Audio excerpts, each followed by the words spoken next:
লাটিম খেলা আর ঘুড়ি ওড়ানো, আম কুড়ানো আর পাতা পোড়ানো, ছোট্টবেলা সেই বন্ধুরা কই, কেন আমি আর সেই আমি নই।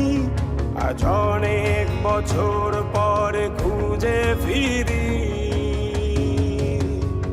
কোথায় আহারে আহারে আহারে শৈশব, কোথায় হারিয়ে গেল যে আহারে কৈশব, কোথায় আহারে আহারে আহারে শৈশব, কোথায় হারিয়ে গেল যে আহারে কৈশব।